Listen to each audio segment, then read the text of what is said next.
Hello and welcome to Health Matters. It's nice to have you join us for this exciting episode. I am Mary Alale Yusuf. A combination of good food, physical exercise and adequate sleep has often been touted as the recipe for a healthy life. Many use physical exercise as a tool for weight loss, and it may be helpful in reducing the effects of childhood and adult obesity. Some health experts have called exercise the wonder drug because it's supposed to have so many benefits, even improving sleep and appetite.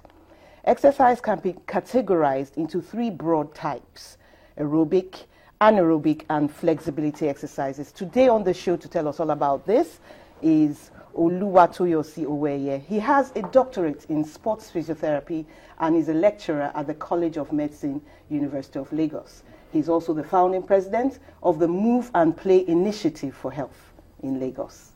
You're welcome to the show. Thank you very much. What's exercise good for, apart from those other things? They say there's a whole slew of things that exercises can do for you.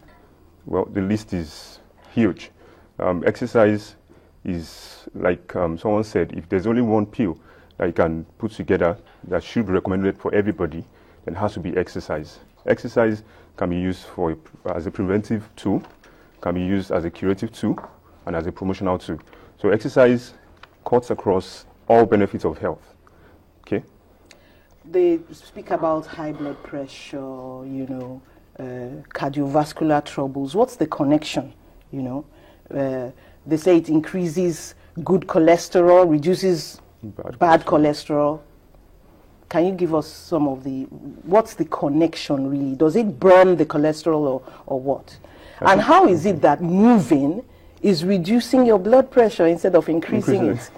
Okay, I think it would be nice for us to lay a good foundation on the relationship between physical activity and, physical activity is the umbrella term for exercise, sports participation, and the rest of them. Okay, so exercise is a form of physical activity that is organized, planned, and aimed at improving some levels of physical fitness. Okay, so there's this connection between physical inactivity and non-communicable diseases. Okay, so that's where it starts, and that's why we need to lay a good foundation. Recently, about 3-4 years ago, there's this clarion call that came up regarding non-communicable diseases, overtaking infectious diseases and the likes of them. And the likes, non-communicable diseases in terms of stroke, hypertension, cancers of this world, diabetes mellitus. So they identified 4 major risk factors for non-communicable diseases. And I earlier said, I gave you a list of them. Okay, so they found 4 common risk factors, and physical inactivity was found to be one major one and one very important one that needed to be addressed. And so the WHO came up with a statement, and that was how it started, identifying the need for people to move more. Apart from the other 3 risk factors, which includes poor diet, okay, tobacco use, and alcohol abuse. You realize that out of these 4, 2 of them seem to be very important to deal with. Most people probably would not smoke. Maybe a number of people do not abuse alcohol, but we found out, and research has proven empirically, that people are not moving well enough. And exercise has been identified as one modifiable risk factor that can help us abate the impact of these NCDs, the non-communicable diseases.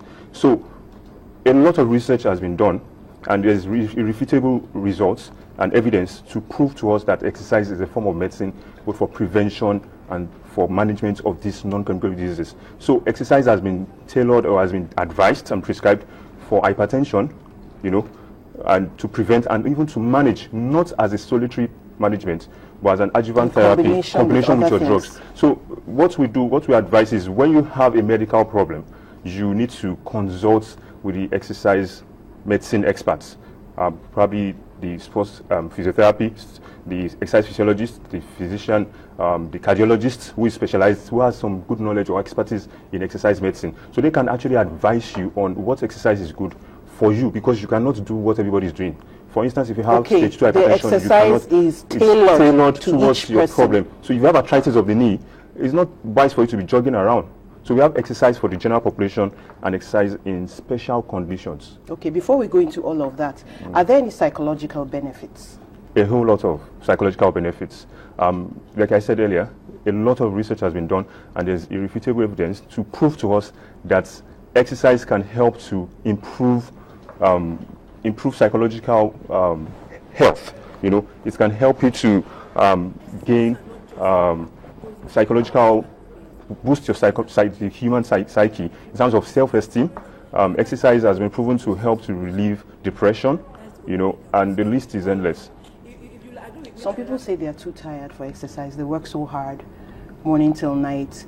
What's the solution for such people? Is there something you can do, or is it just a myth that nobody can be too tired to do some exercise? Well, the issue of getting too tired and having no time for exercise is one of the problems we're having that is actually causing the problems of NCDs. You're busy doing so many things, getting you so stressed up, worked up, but you're not working out in terms of exercise that would benefit your heart. The fact you're busy around doesn't mean that you're working out enough to exercise your body. When we talk about exercise, there are 3 types of exercise: aerobic exercise, flexibility exercise, and strength training. And of these 3, aerobic exercise is the most important because that's the one that directly affects the heart. Okay, so if you think you're busy working all day, sitting in front of your system, you get back, you're so tired, that has not worked up your heart. Okay, and for you to have these health benefits, you need to do a little more.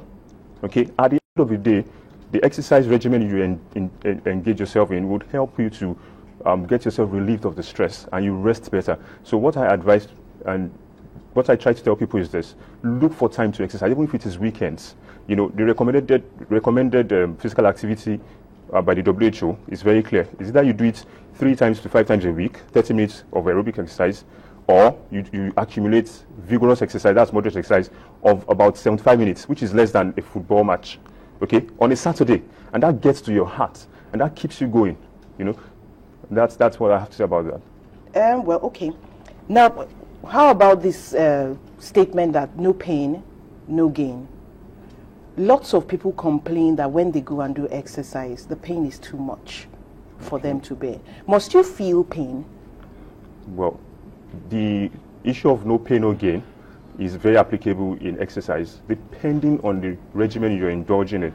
If you're doing a strength training, you're expected to feel some little pain at the onset of your exercise regimen, and not as much pain when you do aerobics anyway. Basically, it's a physiological response to stress. Your body is not used to what you're engaging in, so your body will definitely react to the level of stress in which you're introducing. So we educate people. There's a need for people to be educated about what is called delayed onset of muscle soreness.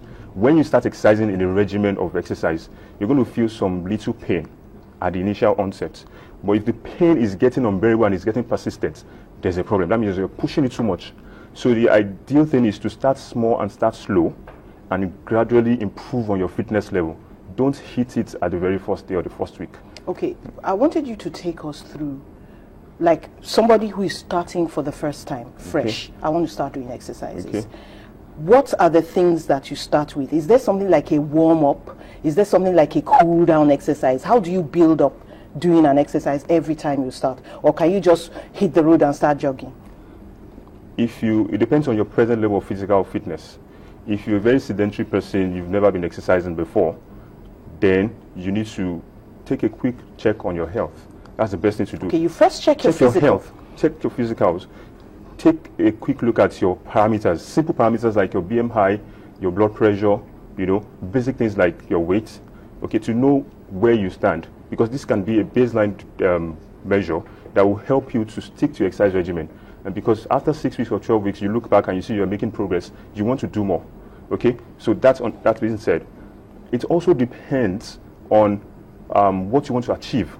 If you're exercising to lose weight, it's another ballgame entirely. If you're exercising to keep fit, that's a different thing. Okay, so there's keeping fit and losing weight. I see some people and they ask them, what are you exercising of? What will be left of you when you're done? Because they're so slim.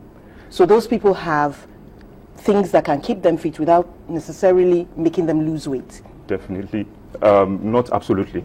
Okay. Because you can be slim but not be physiologically fit. Okay. The fact that you're morphologically fit does not mean that you're physiologically fit. Okay? You can be slim and your blood profile may be high, your lipid profile may be dysfunctional. Okay, so, and you could have someone that is a little bit overweight and has good blood profile. So that person could be healthy and that is slim. That is slim. You could be slim and be redundant and be sedentary. So it doesn't really apply. Whether slim, fat, obese, overweight, or normal, we all should move. Okay, assuming somebody is basically a sedentary person and the person wants to start exercise, do these 3 types of exercise come into play in every workout? These aerobics, anaerobic exercises, strength training, whatever you call them, flexibility. Okay. Should they all come to play in one regimen of exercise? Okay. And in what order? Okay. Let me explain it this way. I'll try and be general. If you're looking at fitness training, just to keep fit and to promote your health, there's a WHO recommendation and there's the American College of Sports Medicine recommendation. Okay?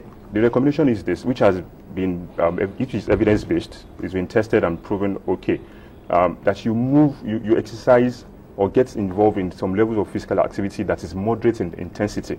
It doesn't have to be vigorous. Moderate. Minimum of 3 to 5 days a week, accumulating 30 minutes on a daily basis, whether incorporated into your daily activities, whether separated as a regimen of exercise or sports, you must accumulate 30 minutes of exercise 3 to 5 times a week. That's aerobic exercise. That's on one side. And what is aerobic exercise? Can you give us examples? Aerobic exercises are simple exercises that actually get you a little breathy, that involves large muscle compartments of the body moving around. And like what we're seeing jogging. Now, is this aerobic? Yeah, this is an aerobic session. Okay, now that is an aerobic session. Aerobic exercise involves moving